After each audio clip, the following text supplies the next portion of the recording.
నమస్కారం. సిక్కోలు హృదయ స్పందన న్యూస్కు స్వాగతం. నేను మీ వెంకట్. ఈరోజు వార్తా విశేషాలు ఇలా ఉన్నాయి. అర్జీలు సత్వర పరిష్కారానికి చర్యలు తీసుకోవాలని జిల్లా కలెక్టర్ స్వప్నల్ దినకర్ పుణ్కర్ అధికారులను ఆదేశించారు. సోమవారం జిల్లా పరిషత్ సమావేశ మందిరంలో ఏర్పాటు చేసిన ప్రజా ఫిర్యాదుల నమోదు మరియు పరిష్కార వేదికలో కలెక్టర్తో పాటు జిల్లా joint collector Furman Ahmed Khan అర్జీలను అర్జీదారుల నుండి స్వీకరించారు. 186 అర్జీలను స్వీకరించగా అందులో revenue, Panchayati Raj, డోమా, survey and land రికార్డులు, మహిళా శిశు సంక్షేమం, విభిన్న ప్రతిభావంతులు, Sarva Shiksha Abhiyan, municipal corporation, excise, APEPDCL తదితర శాఖలపై 186 అర్జీలను స్వీకరించారు. అంతకుముందు శాఖల వారీగా ఒక్కో శాఖలో పెండింగ్లో ఉన్న అర్జీలపై కలెక్టర్ స్వప్నల్ దినకర్ పుణ్కర్ సమీక్షించారు. పెండింగ్లో ఉన్న అర్జీలు ఎందుకు పెండింగ్లో ఉన్నది ఆయన అడిగి తెలుసుకున్నారు. సత్వర పరిష్కారానికి సత్వర చర్యలు తీసుకోవాలని అధికారులకు కలెక్టర్ ఆదేశించారు. అర్జీల స్వీకరణలో జిల్లా రెవెన్యూ అధికారి ఎం Venkateswararao, deputy collector Padmavati, DRDA PD Kiran Kumar, ZP CEO ఎల్ఎన్వి Sridhar రాజా, జిల్లా అధికారులు పాల్గొన్నారు. వచ్చే నెల 21న అంతర్జాతీయ యోగా దినోత్సవం సందర్భంగా ప్రధానమంత్రి విశాఖపట్నంలో హాజరు కానున్నారు. ఉత్తరాంధ్రలో జరగబోయే అంతర్జాతీయ యోగా దినోత్సవం విజయవంతమయ్యే దిశగా రాష్ట్ర ముఖ్యమంత్రి నారా చంద్రబాబు నాయుడు రాష్ట్రంలో మే 21 నుండి జూన్ 20 వరకు యోగాంధ్ర కార్యక్రమాలు జిల్లాలో నిర్వహణ జరుగుతోంది. జిల్లా కలెక్టర్ ఆదేశాల మేరకు ప్రతిరోజు గ్రామ, మండల, జిల్లా స్థాయి నుండి యోగాంధ్ర కార్యక్రమాలు నిర్వహిస్తున్నారు. అందులో భాగంగా శ్రీకాకుళంలో గల 80 అడుగుల రహదారిలో సోమవారం యోగా కార్యక్రమం నిర్వహించారు. ఈ యోగా కార్యక్రమంలో డోమా అధికారులు, సిబ్బంది, వేతనదారులు, శ్రీకాకుళం నగరవాసులు సుమారు 500 మంది వరకు పాల్గొని యోగాసనాలు చేశారు. యోగా టీచర్లు పాండ్రంకి మురళీకృష్ణ, తంగి స్వాతి, బి సందీప్లు యోగాసనాలు చేశారు. ఈ సందర్భంగా డోమా పీడీ మాట్లాడుతూ యోగాసనాలు ఆరోగ్యానికి ఎంతో మేలు చేస్తుందని అన్నారు. ఈ నెల రోజులే కాకుండా మిగతా దినాలలో ఇంటి వద్దైనా యోగాసనాలు చేసుకోవచ్చని అన్నారు. ఆయుష్ డాక్టర్ జగదీష్ మాట్లాడుతూ జిల్లా వ్యాప్తంగా జిల్లా కలెక్టర్ ఒక షెడ్యూల్ను విడుదల చేశారని, ఆ షెడ్యూల్ ప్రకారం యోగా కార్యక్రమాలు నిర్వహిస్తున్నట్లు పేర్కొన్నారు. రేపటి నుండి మండల స్థాయి షెడ్యూల్ ప్రకారం యోగా కార్యక్రమాలు నిర్వహిస్తున్నట్లు వివరించారు. మండల స్థాయిలో పూర్తయిన తర్వాత గ్రామ స్థాయిలో నిర్వహిస్తామని ట్రైనర్, పీఈటీలు యోగా పూర్తి స్థాయిలో అవగాహన ఉన్నవారు పాల్గొని ఇన్స్ట్రక్టర్లుగా వ్యవహరిస్తారని అన్నారు. ఈ నెల 27వ తేదీన డచ్ భవనం వద్ద యోగాంధ్ర కార్యక్రమం జరుగుతుందని అన్నారు. మంగళవారం నిర్వహించబోయే యోగా కార్యక్రమంలో ప్రజలు పెద్ద ఎత్తున పాల్గొనాలని పిలుపునిచ్చారు. యోగాను ప్రజల జీవన శైలిలో భాగం చేసేందుకు రాష్ట్ర ప్రభుత్వం చేపట్టిన యోగాంధ్ర ప్రత్యేక శిక్షణ కార్యక్రమం శ్రీకాకుళం జిల్లాలో ప్రారంభమవుతోంది.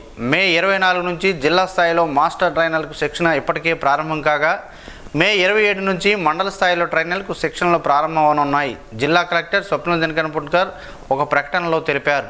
జిల్లాలో కనీసం 100 మంది మాస్టర్ ట్రైనర్లకు ఎంపిక చేయనున్నారు.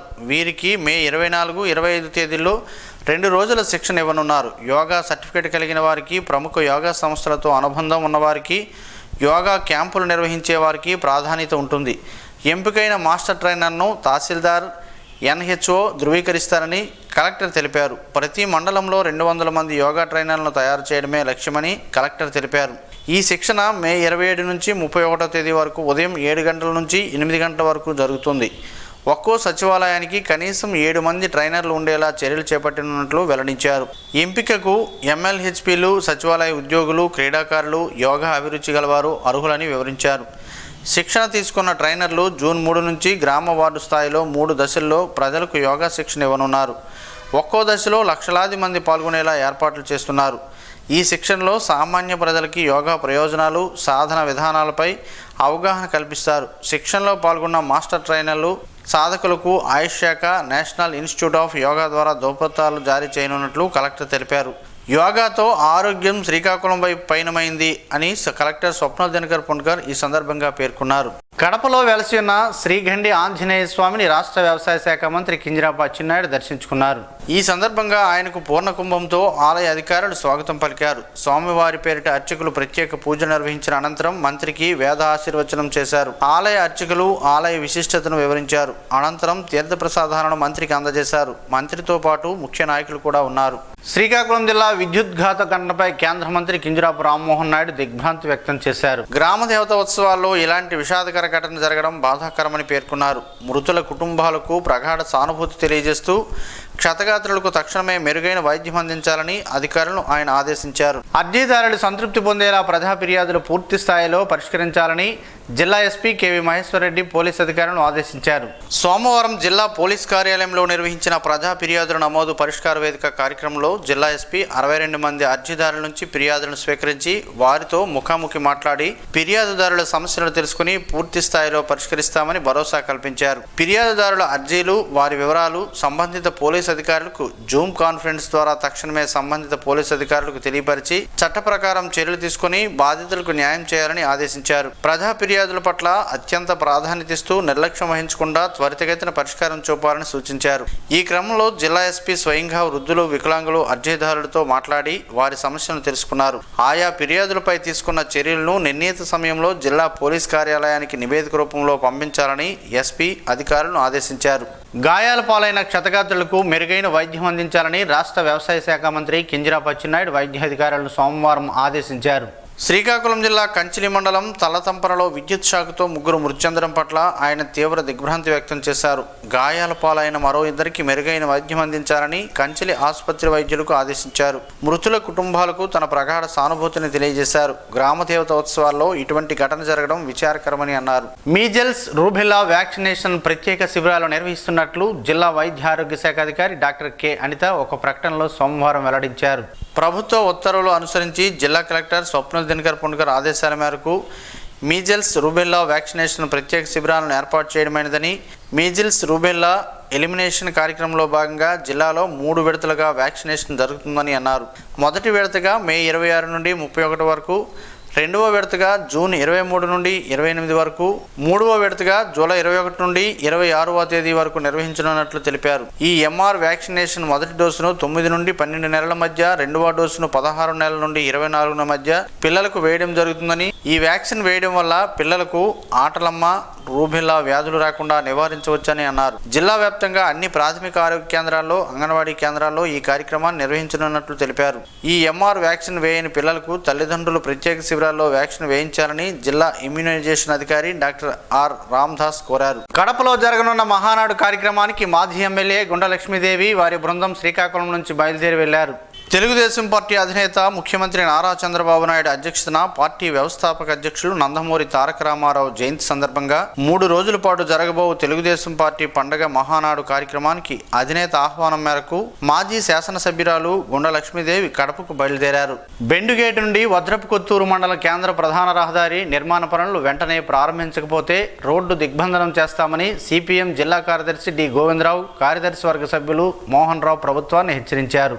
సోమవారం బెండిలో ప్రజా సంఘాలు, గ్రామస్తుల ఆధ్వర్యంలో పోరుయాత్ర చేపట్టారు. ఈ సందర్భంగా వారు మాట్లాడుతూ కేంద్రం సిఆర్ఐఎఫ్ నిధుల నుండి 3 సంవత్సరాల క్రితం 30 కోట్ల రూపాయలు కేటాయించారని, కానీ నిధులు విడుదల చేయకపోవడంతో ఉన్న రోడ్డును తవ్వేయడం వలన గత 3 సంవత్సరాలుగా ప్రజలు, వాహనదారులు తీవ్ర ఇబ్బందులు గురవుతున్నారని ఆవేదన వ్యక్తం చేశారు. కేంద్ర మంత్రి కింజరాపు రామ్మోహన్ నాయుడు కేంద్ర ప్రభుత్వం నుండి నిధులు మంజూరైనా ఎందుకు తీసుకురావడం లేదో ప్రజలకు సమాధానం చెప్పాలని వారు డిమాండ్ చేశారు. డబుల్ ఇంజిన్ సర్కారు ఎందుకు నిధులు విడుదల చేయడం లేదని వారు ప్రశ్నించారు. బెండి రోడ్డు తవ్వడం వలన నీరు నిల్వయి రోడ్డు ప్రమాదాలు తరచూ జరుగుతున్నాయని వారు అన్నారు. అదేవిధంగా గ్రామస్తులు దుమ్ము, ధూళి, బురదతో వ్యాధుల బారిన పడి తీవ్ర ఇబ్బందులు ఎదుర్కొంటున్నారని ఆవేదన వ్యక్తం చేశారు. బెండి రోడ్డు విషయం ప్రభుత్వానికి పట్టదా అని వారు అన్నారు. పోరు యాత్రలో సిఐటియు నాయకులు ఎన్ గణపతి, రైతు సంఘం నాయకులు కోనారి హ్యామ్ సుందర్రావు, కె బాలాజీ, తమ్మినేని భాస్కర్ రావు, కార్మిక సంఘం నాయకులు కె వెంకట్రావు, బి ధర్మారావు, బి శంకర్ తదితరులు పాల్గొన్నారు. ప్రతి మనిషి గుండెను పదిలిపరుచుకోవాలని, 50 ఏళ్ల నిండిన ప్రతి ఒక్కరూ ఏడాదికి 1-2 సార్లు గుండెకు సంబంధించిన వైద్య పరీక్షలు చేయించుకోవాలని ప్రముఖ గుండె వైద్య నిపుణులు డాక్టర్ మల్గా ఫణీందర్ సూచించారు. వాకర్స్ ఇంటర్నేషనల్ 102 గవర్నర్ కుంక్యాన మురళీధర్ ఆధ్వర్యంలో నగరంలోని వాసవి కళ్యాణ మండపంలో ఆదివారం నిర్వహించిన ఆరోగ్యం అవగాహన కార్యక్రమానికి ఆయన ముఖ్య అతిథిగా హాజరయ్యారు. ఆరోగ్యంగా కనిపించే మనిషి అకస్మాత్తుగా గుండెపోటుకు గురవుతుంటారని, అందువల్ల పరీక్షలను ఎప్పటికప్పుడు చేయించుకుంటూ జాగ్రత్త వహించాలని అన్నారు. సాయి డెంటల్ కళాశాల చైర్మన్ డాక్టర్ మధుకర్ విలేకర్ మాట్లాడుతూ గతం కంటే ఇప్పుడు దంత సమస్యలు ఎక్కువగా నమోదవుతున్నాయని, మధ్య వయస్కులు, వృద్ధులు దంత వ్యాధులపై జాగ్రత్త వహించాలని అన్నారు. వాకర్స్ పూర్వపు గవర్నర్లు కర్రోతు సత్యం, G Indiraprasad, G Satyanarayana, P Umamaheswararao, PG Gupta, KVR మూర్తి, వాకర్స్ ప్రతినిధులు శాసపు జోగినాయుడు, కొంక్యాన వేణుగోపాల్, సుగంధం సంజీవరావు, బసవరాజు తదితరులు ప్రసంగించారు.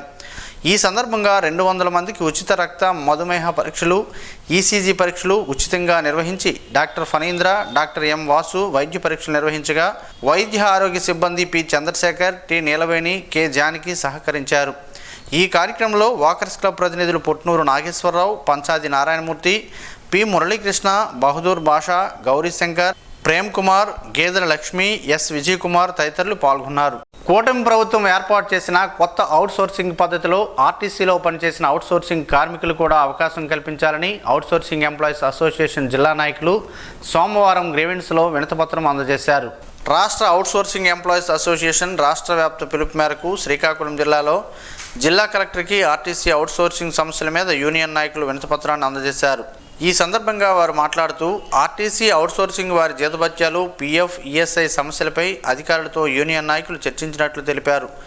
వినతిపత్రం అందజేసిన వారిలో అవుట్సోర్సింగ్ రాష్ట్ర అధ్యక్షులు ముత్యాలరావు, శ్రీకాకుళం జిల్లా అధ్యక్షులు దాసరి కిరణ్ కుమార్, ట్రెజరర్ నవీన్, అనిల్, రామ్మోహన్, శివ, రాజారావు, సతీష్, సంతు, గోపి, మోహన్, రాజా, హరి, మధునాయుడు, మధు, నాయుడు, సుధీర్, రమేష్, భాస్కర్, శ్రీకాకుళం జిల్లాలోని 4 డిపోల అవుట్సోర్సింగ్ కార్మికులు పాల్గొన్నారు.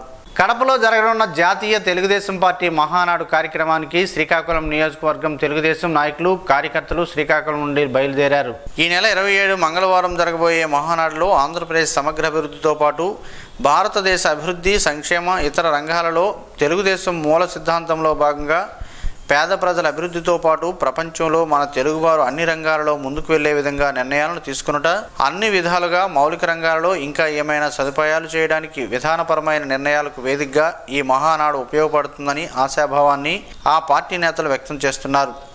తెలుగుదేశం పార్టీ కార్యకర్తల నుండి తెలుగుదేశం జిల్లా, రాష్ట్ర, జాతీయ నాయకులతో తాము భాగస్వామ్యులైనందుకు చాలా సంతోషంగా ఉందని తెలుగుదేశం పార్టీ జిల్లా కోశాధికారి ఇప్పులి తిరుమల, ఆంధ్రప్రదేశ్ రాష్ట్ర టీడీపీ ప్రధాన కార్యదర్శి ఎస్ఎస్ఎల్ విభాగం సవలాపురపు వెంకటరమణ మాదిగ సంయుక్తంగా తెలిపారు. ఈ కడపలో జరిగే మహానాడు కార్యక్రమానికి శ్రీకాకుళం నుంచి ఏఎంసీ మాజీ director Nagendra Yadav, Srikakulam municipal corporation 9వ division TDP in charge Burri Madhu, Andavarapu Srinu, V Vijay Kumar బయలుదేరారు. భారత ప్రభుత్వం తపాలా శాఖ పోస్టాఫీసుల్లో India post payments bank savings ఖాతాలకు ఆధార్ అనుసంధానం చేసేందుకు ఈ నెల 31 నుండి జూన్ 4వ తేదీ వరకు పోస్టాఫీసుల్లో, గ్రామ వార్డు సచివాలయాల్లో ప్రత్యేక శిబిరాలు ఏర్పాటు చేసినట్లు పోస్టల్ సూపరింటెండెంట్ హరిబాబు ఒక ప్రకటనలో తెలిపారు. ఈ శిబిరాల్లో పోస్టాఫీస్ సేవింగ్ ఖాతాలను తెరవడం, ఇప్పటికే ఉన్న ఖాతాలకు ఆధార్ లింకు చేయడం, national payments corporation of India mapping చేయడం జరుగునని, కేంద్ర రాష్ట్ర ప్రభుత్వం ప్రవేశపెట్టే పథకాలను అర్హులైన లబ్ధిదారులకు డైరెక్ట్ బెనిఫిట్ ట్రాన్స్ఫర్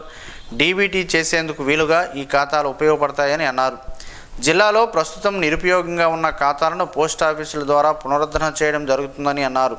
ఈ ఆధార్ సీడింగ్ జరిగిన ఖాతాల్లో జమ అయిన పథకాలు, నగదును ఏ పోస్టాఫీసులో అయినా తీసుకునే సదుపాయం ఉంటుందని, సాధారణ రోజుల్లో సైతం పోస్టాఫీసులో సేవింగ్స్ ఖాతాలు 10 ఏళ్ల నిండిన వారు తెరుచుకోవచ్చని, ఈ అవకాశాన్ని సద్వినియోగం చేసుకోవాలని ఆయన కోరారు. శ్రీకాకుళం జిల్లాలో నేర నియంత్రణ, శాంతి భద్రతల పరిరక్షణలో భాగంగా జిల్లా ఎస్పీ ఆదేశాల మేరకు ఆదివారం జిల్లాలోని పోలీస్ స్టేషన్ల పరిధిలో సిఐలు, ఎస్ఐలు, రౌడీ షీటర్లకు, నేర చిత్రగల వారికి, పాత నేరస్తులకు, చెడు నడవడిక కలిగిన వ్యక్తులకు కౌన్సిలింగ్ నిర్వహించారు. శ్రీకాకుళం 1వ పట్టణ పోలీస్ స్టేషన్తో సహా జిల్లా వ్యాప్తంగా వివిధ పోలీస్ స్టేషన్లో రౌడీ షీటర్లకు పోలీసులు కౌన్సిలింగ్ నిర్వహించారు. ఈ మేరకు పాత నేరస్తులు, సస్పెక్ట్ షీటర్లకు కౌన్సిలింగ్ కార్యక్రమం కొనసాగింది. చెడు అలవాట్లకు స్వస్తి చెప్పి సత్ప్రవర్తనతో మెలగాలని, ఎవరైనా దానికి భిన్నంగా వ్యవహరిస్తే ఉపేక్షించేది లేదని పోలీసులు స్పష్టం చేశారు. ఎక్కడ చట్ట వ్యతిరేక కార్యకలాపాలకు పాల్పడినా చర్యలు తప్పవని అధికారులు హెచ్చరించారు. పోలీసు వారి ఆదేశాలు, సూచనలు పెడచెవిన పెట్టి ప్రజాశాంతికి భంగం కలిగిస్తే రౌడీ షీటర్లపై చట్టపరంగా మరిన్ని కేసులు నమోదు చేస్తామని తెలిపారు. ఎవరైనా శాంతి భద్రతకు విఘాతం కలిగిస్తే కఠిన చర్యలు తీసుకుంటామని హెచ్చరించారు. అనుమానితుల కదలికలను పోలీస్ శాఖ ఎల్లప్పుడూ గమనిస్తూ ప్రత్యేక నిఘా ఉంచుతుందని, నేర ప్రవృత్తి విడనాడాలని హితవు పలికారు పోలీసులు. ఈ నెల 27న కడపలో తెలుగుదేశం పార్టీ మహానాడు కార్యక్రమానికి శ్రీకాకుళం నుంచి తెలుగుదేశం పార్టీ 31వ డివిజన్ ఇన్ఛార్జ్ విభూతి సూరిబాబు, పిఎంజే బాబులు ఈ రోజు బయలుదేరారు. ఈ నెల 27 మంగళవారం జరగబోయే మహానాడులో ఆంధ్రప్రదేశ్ సమగ్ర అభివృద్ధితో పాటు భారతదేశ అభివృద్ధి, సంక్షేమం, ఇతర రంగాలలో తెలుగుదేశం తెలుగుదేశం మూల సిద్ధాంతంలో భాగంగా పేద ప్రజల అభివృద్ధితో పాటు ప్రపంచంలో తెలుగువారు అన్ని రంగాలలో ముందుకు వెళ్లే విధంగా నిర్ణయాలను తీసుకున్నట, అన్ని విధాలుగా మౌలిక రంగాలలో ఇంకా ఏమైనా సదుపాయాలు చేయడానికి విధానపరమైన నిర్ణయాలకు వేదికగా ఈ మహానాడు ఉపయోగపడుతుందని ఆశాభావాన్ని వ్యక్తం చేస్తున్నారు. మహానాడుకు వెళ్లే వారిలో టీడీపీ నాయకులు పాండ్రంకి శంకర్, చింతు సుధాకర్, ప్రధాన విజయరాం, ఎం నరసింహమూర్తి తదితరులు ఉన్నారు. పెసల మొలకలు మన శరీరానికి ప్రోటీన్లు అందించడంతో పాటు ఇతర ఆరోగ్య ప్రయోజనాలను అందిస్తాయని ఆరోగ్య నిపుణులు చెబుతున్నారు. ఆ వివరాలేంటో ఈ రోజు ప్రసారమయ్యే ఆరోగ్యమే మహాభాగ్యంలో తెలుసుకుందాం.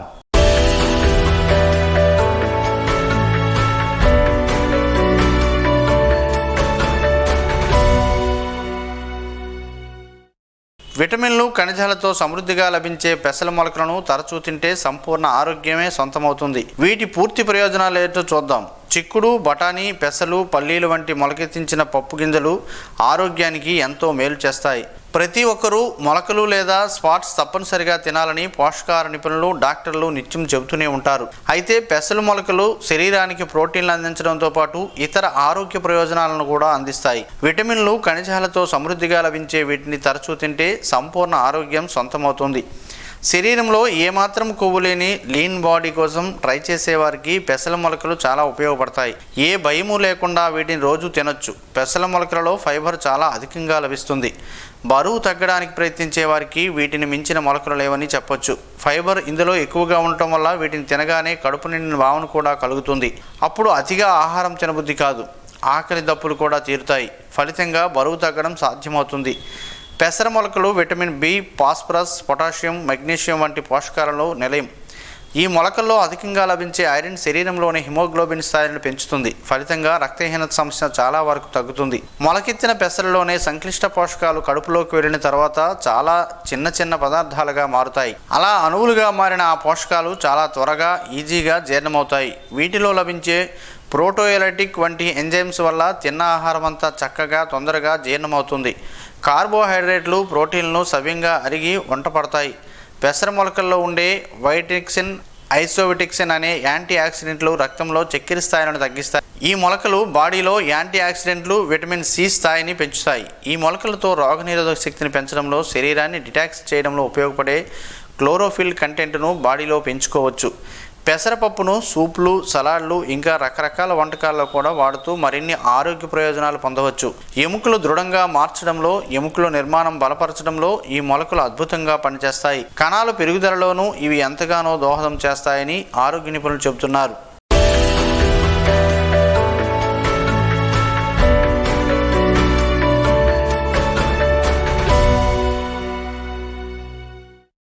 ఈ రోజు వార్తల్లో ఒక మంచి మాటను విందాం, ఆచరిద్దాం. సమాజ శ్రేయస్సుని కాంక్షిస్తున్న మహనీయుల మాటల్లో నుంచి ఈరోజు. జీవనం గమనం గమ్యం. ఋషి చింతన. ఏ మనిషైనా జనాల కోసం త్యాగం చేసినప్పుడు అతను ప్రజల ఆస్తిగా స్వీకరించాలి. నీవు ఇతరులతో సరిపోల్చుకుంటే అసమర్థత మొదలగుతుంది. నీవు పరమాత్మను ఒకరిని మాత్రమే విశ్వసిస్తే సమర్థత మొదలగుతుంది. ఓం శ్రీ గాయత్ర్యై నమః. స్పందన న్యూస్ ఇప్పుడు యూట్యూబ్లో అందుబాటులో ఉంచడమైనది. ఎస్డివి స్పేస్ స్పందన అని టైప్ చేసి ప్రేక్షకులు తమకు అనుకూలమైన సమయంలో న్యూస్ను వీక్షించగలరు. ఈ వార్తలు ఇంతటితో సమాప్తం. మరలా ప్రసారమయ్యే స్పందన న్యూస్లో కలుద్దాం. అంతవరకు సెలవు. నమస్కారం. మీ మాటే మా బాట.